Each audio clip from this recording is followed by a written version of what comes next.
Hello, welcome to Fresh Concrete. This is one of a series of online talks produced through partnership between the Building Centre and the Concrete Centre to showcase some of the innovative uses, manufactures and new types of concrete that are emerging, many of which are being developed to address the climate mitigation and adaptation needs of our built environment today. My name's Elaine Tugard. I'm Head of Architecture at the Concrete Centre, and I have had the privilege of helping to select the lineup of presenters and presentations that we have for these events. It's been fascinating. It's also been a really challenging process to select the subjects that we're going to feature. There are just so many exciting projects and products and processes being developed that we could choose from to feature in this series, all of them bringing fresh approaches and fresh thinking to concrete. So we hope that you find this presentation and you find the series as inspiring, interesting and thought-provoking as we have. So the subject of this Fresh Concrete event is carbon sequestering concrete. Now by that, I mean innovative industrial carbonation technologies developed to enhance and accelerate the carbonation of concrete. Now you may know carbonation is the naturally occurring process in which concrete absorbs carbon dioxide, permanently removing it from the atmosphere over its lifetime. Now, all concrete does this, but the rate depends on the type of concrete, the conditions to which it's exposed, and its design.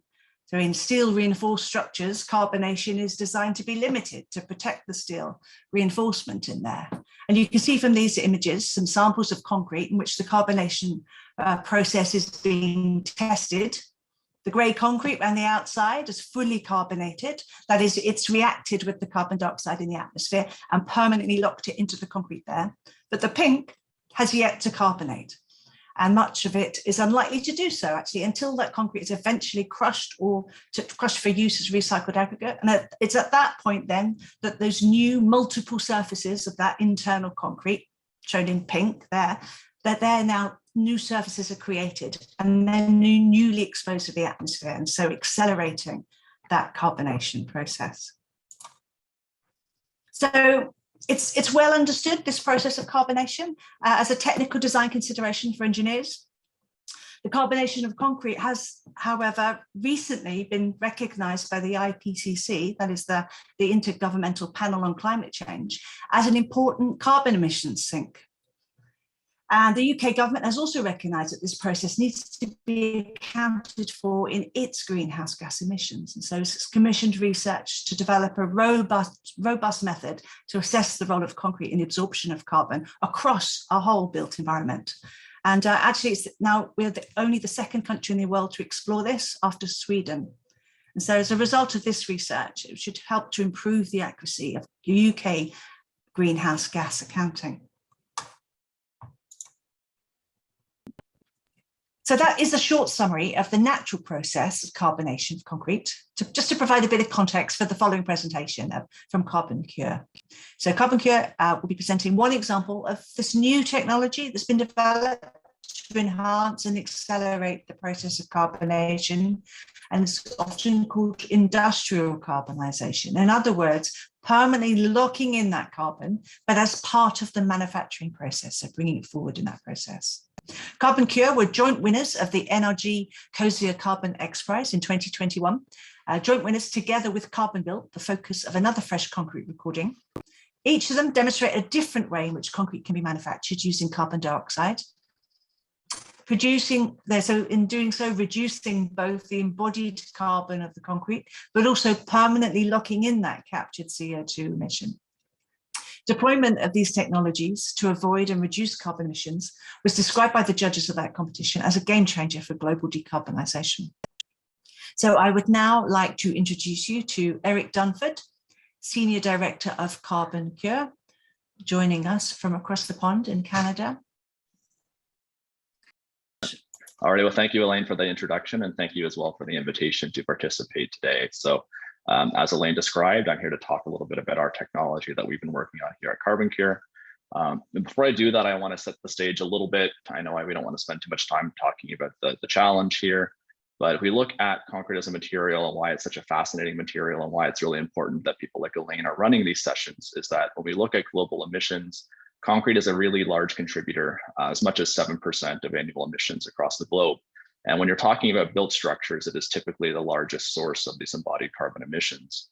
I think one thing that we often don't necessarily pay as much attention to is just the scope and scale of how much concrete there is in this world. So after water, it is the second most common material you'll encounter anywhere. And that is largely because of the fact that concrete is just a really fantastic and fascinating material that we can use for all sorts of things. So when we talk about decarbonizing construction materials, talking about concrete really matters. And that's why it's really exciting to be here to talk to you about what we're doing and also to share the stage here with Cindy and Connor from Carbon Built. So talking about CarbonCure, what is it that we actually do? CarbonCure is a technology that we provide to concrete producers that they can use to reduce the carbon footprint of their concrete products, while also actually sequestering carbon into the product itself in a similar manner to the way that Elaine described it. So a key thing for you all to understand is that when I talk about our technology, we do not manufacture concrete products. So instead, we work with existing concrete producers and manufacturers across the globe. This is not something you would ever see as a CarbonCure branded product that would enter the market. We are working with existing concrete manufacturers. So our company has been around now for almost a decade. Time flies. And what we are looking at today in terms of where we are at is that we are looking at about 500 plus concrete manufacturing locations now around the globe in about 30 different countries. As Elaine described, we were fortunate enough with our co-hosts here at Carbon Built to win the Carbon X Prize in 2021. And when we talk about who we are partnered with and where this is all going, some of our investors are shown at the bottom. Important ones for us across the board, and specifically in North America anyway. One of our largest backers is the Amazon Climate Pledge Fund and the Breakthrough Energy Ventures, which is a group of individuals that are focusing on decarbonizing these materials. So that gives you a sense of the scale of the company and our trajectory. The one thing I should mention is that the first time that any of our technology was used in the field outside of the lab was approximately about 2017. So that gives you a sense of the timeline that we're talking about here for the evolution of the deployment. And looking at that map of where this is being done, these units are in Imperial, so apologies for that. Much of what we think about is American-based, based on our deployment to date. But we're talking about 18 million plus cubic yards of concrete have been manufactured with our technology to date. And that's looking at around 145 to 150,000 metric tons of CO2 reduction to date. So that gives you a sense of where some of this is happening. Most of our production to date has been in the United States, which is why you will see some of those Imperial units used in this presentation. And one thing I want to flag for you all, because this was just announced yesterday from our partners at Kilsaran Concrete in Ireland, but they are currently in the process of commissioning our technology there in the Dublin area. And they were just announcing their first truckload there being manufactured. So this is not just purely an American thing. We are actually beginning to enter some of the markets in the European Union and the Ireland and the UK. So what is our technology? What am I even talking about here? There are three things that we focus on. So two of them are just applications of concrete. So we're mostly focused on ready mix concrete, but also we have applications for precast concrete. And the third one is actually what was the source of our performance at the Carbon X Prize, which is what we call reclaimed water. I'm actually not going to spend too much time on that one today. It's kind of a secondary topic at the moment. But if you are interested in learning more about the reclaimed water technology, our website does do a pretty good job of explaining that in more detail. Looking at the ready mix application, which is what I will spend most of the time in this presentation on, that's really, again, for these trucks that you would see on the road. So any of the mixer trucks that are driving, that is the primary application of our technology today. And we're looking at that. I will get into the carbon mechanics of this, but looking at that on a per unit basis for concrete, we're talking about something like a 15 kilogram per cubic meter CO2 reduction with the current technology that has been commercialized. What you'll see kind of graded in the other technologies is there are additional CO2 benefits from those applications. And I'll explain a little bit more about that towards the end. One key thing here is following the process, I'll get into some kind of more close-ups of how this all works at the site, but this gives you kind of an infographic version of how this all happens. But what happens currently is that CO2 is sourced outside of the concrete manufacturing process. This is typically from industrial locations. Places like ethanol or fertilizer plant manufacturers, CO2 is captured from those sources. It is transported to concrete manufacturing plants, and there it is used by our technology as part of the manufacturing process, all integrated with the existing production mechanism. So looking at that a bit more closely, what you are seeing here is at the plant itself. So one important consideration for any of you that are on the design side is that this technology would never appear on your projects. It is always installed at manufacturing facilities proper. So by the time the concrete leaves the yard, everything has already been accomplished, and you will not see any of this equipment show up at a job site unless you have a very large project that is using one of the portable concrete plants. This is, as I said, a retrofit technology. So we do not build new plants. We simply integrate with existing plants. The technology, as it is shown here below, kind of explains how this is going to happen. On the left-hand side, what you were seeing there is what we call the valve box, which is the control mechanism for the CO2 entering into the manufacturing process. That is attached to a tank of the carbon dioxide that is stored on the plant site, and that is what is controlling the release of that on demand. In the middle image, what you are seeing there is the control system that is inside the batch plant operator's office. That is hooked into all of their other software systems, so they can actually control the release of the CO2 based on just a click of a mouse. And on the right-hand side, what you're seeing there is the CO2 actually entering into the mixing process. So it looks a bit like a cloud. I'll explain that in a second, but you can see that there is what it often looks like inside of the mixer. This is a close-up of that right-hand image. So that is actually the injection port there where that CO2 is being introduced into the concrete. The key thing here is that that CO2 is introduced in the form of a dry ice, which is why it looks more like a snow than you might think of CO2 as a gas. This is actually being introduced in the form of a dry ice product. And the reason for that is so that it has time to undergo a chemical reaction. So if it was introduced as just a pure gas, it would want to rise to the atmosphere. So it is introduced in this way in order to enable the reaction to occur. That reaction is shown here graphically. So what happens in this mineralization reaction is effectively an industrial version of that process that Elaine was describing up front. It is happening, however, at the very onset of the manufacturing process versus over many years. And what happens here is that in the presence of water and calcium from cement, CO2 will undergo conversion where it becomes bound to that calcium as calcium carbonate. So the important part of this is that CO2 that is otherwise going to be emitted is instead redirected to the concrete plant where it is converted into this calcium carbonate solid mineral. And as a solid mineral, it means that that CO2 is no longer available to react in the atmosphere. It is instead locked inside the matrix of the concrete for hundreds of years. This is what that calcium carbonate looks like at the nano scale. So again, we're talking very, very small particles here. This is about 400 nanometers in dimension. And what is being shown here is this calcium carbonate, which looks like the sugar cube on the left, forming around calcium particles inside of the concrete itself. So you would never see this with the naked eye. It is not going to be something physically visible in concrete. It is happening at a very small scale, and it is happening distributed throughout the concrete itself. Now, the other thing on the slide that is going to probably catch your attention here, and this is kind of the interesting piece to all of this, is that what we have observed is that the introduction of mineralized carbon into concrete can also create boosts to compressive strength. So I'm going to show you an example of this. There are many examples of this that we have from our customer partners. This is an example out of the producer Hawkeye Ready Mix in Iowa. What you're seeing here again, and apologies for the imperial units, but we're looking at a design strength of 4,500 PSI.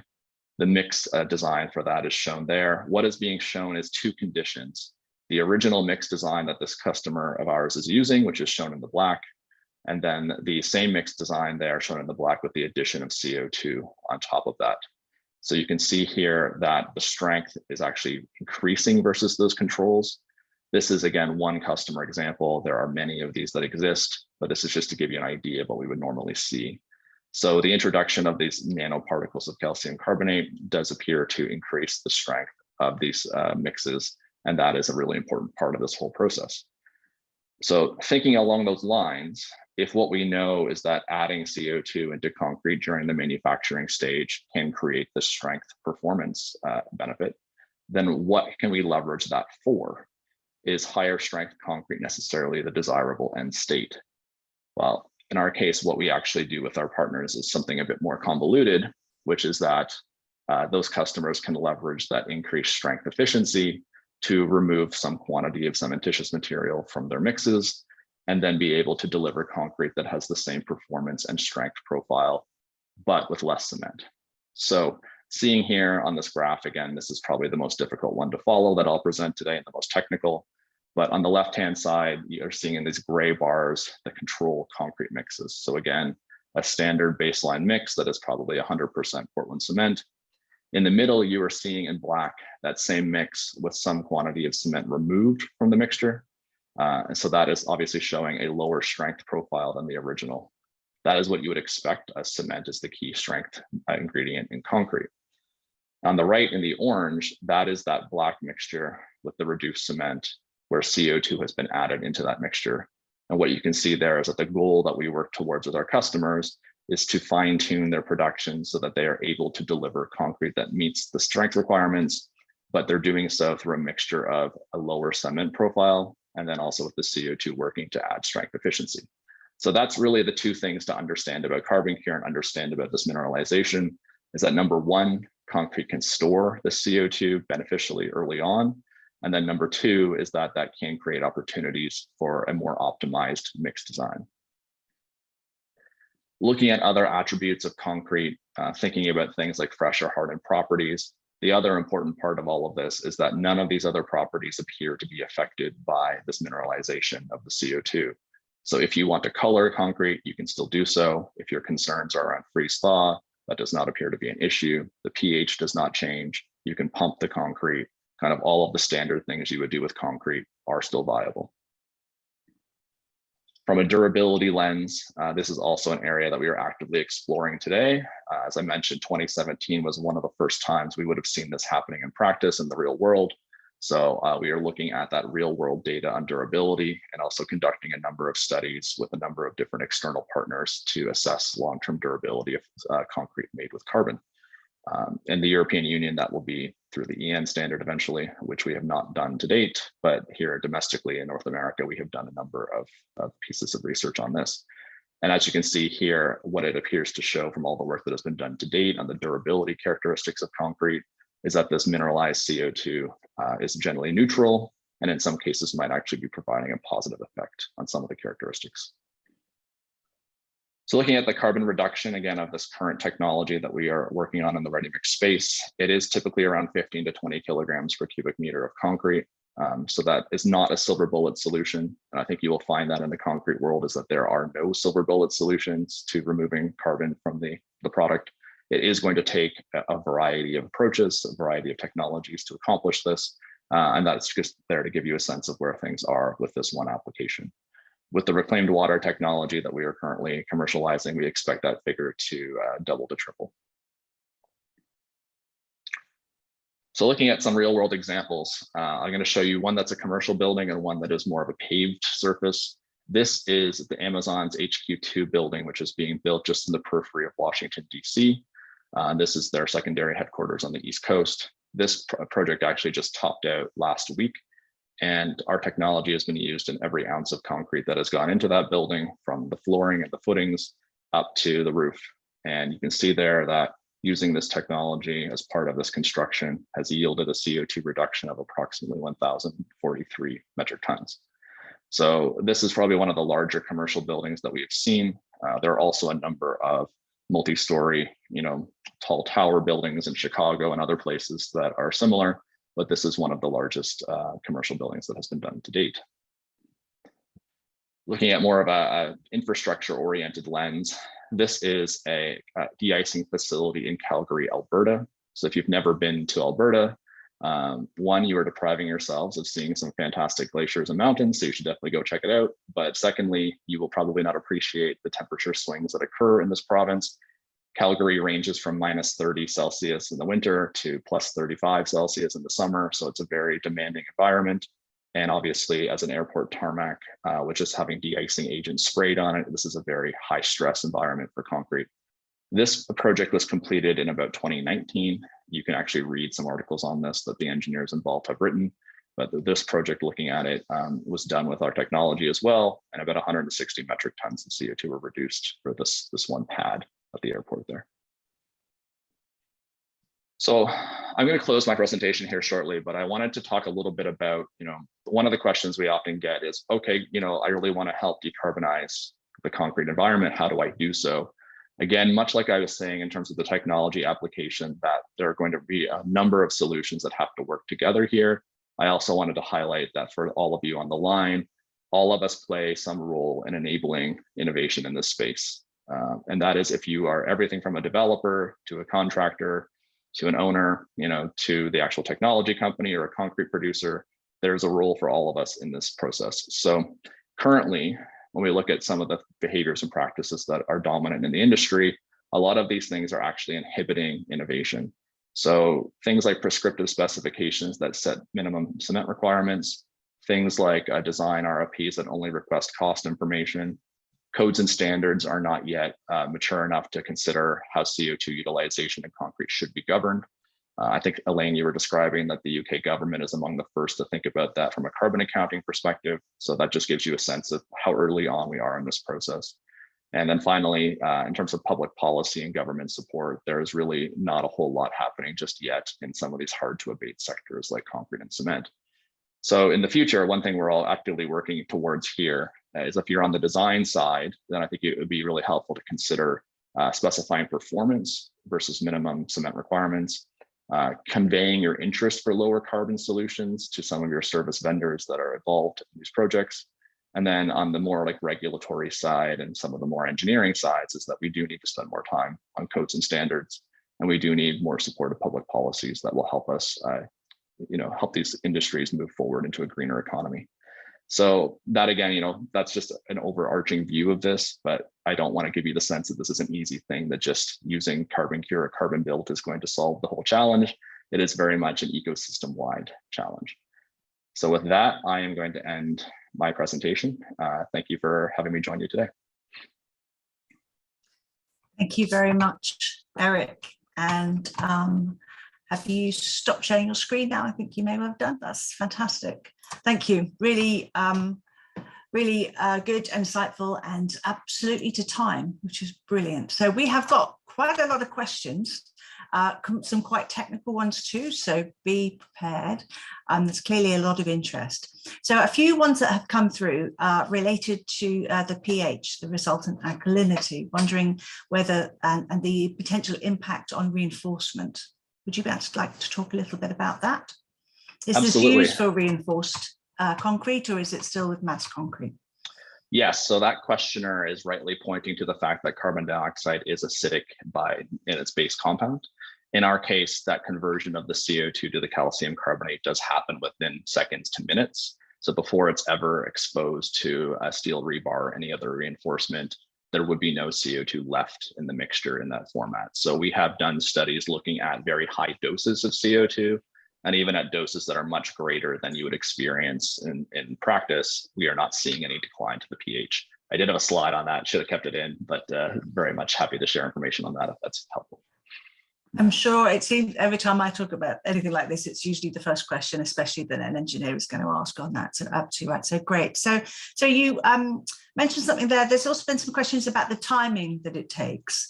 I have a question here that says, presumably there's a period of time between that initial mixing and before there's some sufficient calcium hydroxide available for the carbonation process for when it's fully mixed. So what is the is there an average increase in the batching time needed as a result of this process?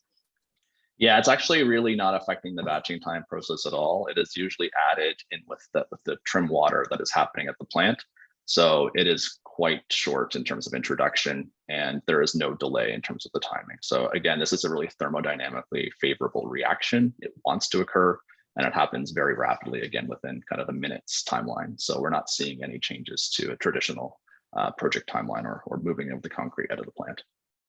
Okay, so I guess in a related question, there was one question related to the fact that it's delivered as a snow and therefore cold. I'm wondering whether that changes the mix temperature and therefore perhaps the curing time as well. An excellent question. The volume of CO2 is not substantial enough for the mix of concrete to noticeably affect the temperature. So it is, you're very right. I mean, like a liquid nitrogen, you would assume that it would cool the concrete. It just really is not a large enough volume at that scale. We're talking about a couple of pounds per cubic yard, or a kilogram per cubic meter. So it is not enough volume of CO2 to materially affect the temperature, but you're absolutely right. And one thing that people do see is that the cold of that CO2 being introduced, it does create kind of a water vapor reaction as well on the exterior because of that cold temperature when the nozzle is actually injecting. So that's compensated for in the mix design. That something becomes aware of. Yeah. Okay. So, so the CO2 that you're using, that it's, you said it's within a cylinder. So I think because people who aren't involved with concrete, sometimes this is a bit of a confusing, or even to do with anything to do with carbon capture, this is a slightly confusing process in terms of, is it coming straight from the air outside in the batching plant? Presumably this is potentially captured CO2 from the making of cement, for example. Yeah. Can you talk a little bit about that potential link up? For sure. I think I understand the question, yes. So CO2 for us is, we don't really care where it comes from as long as it reaches a purity threshold. And I think what you'll hear, or hopefully Cindy will agree with me on this, but actually one of the major challenges to this technology application of mineralization is that carbon dioxide can be quite expensive. And based on that, we typically use CO2 sources that are the lowest price. And right now, those tend to be sources that are industrial in scale. So things like a fertilizer plant or an ethanol plant that produces very pure CO2 tends to be where the CO2 is captured today. As you're saying, Elaine, there's a really exciting research going on around whether we could capture CO2 from cement plants themselves, from the kilns. There are a lot of contaminants in those waste streams, which reduces the efficiency of that capture, which is why it's not as cost competitive with some of these other industrial sources today. But over time, at the moment, over time, I'd expect that would become more available. And similarly, there are many people working on what we would call direct air capture, where that CO2 could be pulled out of the atmosphere. And that also is quite costly today, but it's a really exciting area of research. And in theory, anyway, we could see plants in the future where they actually have these direct air capture systems on site, filling up these tanks of CO2 for use in the concrete. One of our partners in New York City is actually using CO2 sourced from the boiler systems of a residential building in Manhattan. And they're actually using that CO2 to make concrete in New York that goes to construct other buildings. So this kind of circular economy idea, I think, is going to be really exciting to see where that goes in the next couple of years. Excellent. And the point is that it's a carbon capture technology that is then permanent. And you talked about, it's embedded there, it's mineralized effectively within the concrete. So it's using concrete as a means of being able to use that carbon dioxide. Excellent. Is there any impact on shrinkage and performance of the concrete? Do we know if it can be used in other forms of concrete, like self-compacting or lightweight concrete? We have not seen self-compacting concrete today, but lightweight mixtures, absolutely. We have seen that many, many times. So no, it's kind of the boring answer, but unlike all the other attributes I was talking about, things like shrinkage don't seem to be affected by the CO2. So we have seen lightweight mixes, but we have not seen, to my knowledge yet, the self-compacting concrete. Okay. And I'm going to go through, there are so many fantastic questions here. I'm not going to be able to get through all of them. I think you mentioned that they can still be used within the concretes where there has been some cement replacements. Do you want to talk a little bit about that? So, that's that's the other ways in which one can significantly reduce the carbon footprint of concrete. Yes, as well. Yeah, so this is compatible with things like a fly ash or slag. We have seen mixes of 30% fly ash and above, and then 50 to 60% slag. It hasn't been used. Actually, the Amazon project I cited did use a large amount of slag in that project. So supplementary materials are certainly compatible with it. We've seen that with silica fume, slag, ash. We have not yet done any work with ground glass, which is an emerging pozzolan here in North America, but that's another one we're interested in seeing if they're compatible as well. Great. So I'm going to finish off with a couple of questions here then. So we talked There's a few who are asking that if at the point at which the concrete would then be crushed, does that CO2 get re-released out into the atmosphere? No, it's going to be permanently in there because, again, it's in that mineral format. So the only thing that's going to release the CO2 is if it hits about 1400 degrees Fahrenheit, which is the temperature that will actually split the bonds of the CO2 from that calcium. So it is permanent. And as you were saying too, Elaine, that concrete is going to continue to absorb CO2 out of the atmosphere as it normally does. So actually, what we should be doing in a lot of respects is taking that crushed concrete and pushing CO2 over it, because even in that crushed state, it will still continue to absorb CO2. Yeah, excellent. But overall, it's absorbing more CO2 than it would do over the whole normal natural process, isn't it? That's what I'm saying. Or is it that it's just front-ending it? It's more, I would say, front-loaded, yes, that it's kind of doing some of that work that would happen decades later up front, early on in the process. Right, which means we can keep our concrete structures to last for hundreds and hundreds of years, which is what ideally we should be doing. And then therefore then at the end, yeah, okay, that's fantastic. And then finally, lots of questions. Is it now being used in the UK and Ireland? Are you in discussions with people? When can they see it? Yes. So again, our Irish partner at Kilsaran is just starting to pour concrete now. So hopefully within the next few months, we will see some pilot projects springing up in Ireland. We do have partners in France. We are exploring a number of partnerships in Scotland and the UK. So you will be seeing some news on that, I'm sure, in the near term. So not today, but hopefully before the end of the year, you will be seeing some more news on that front. Wonderful, wonderful.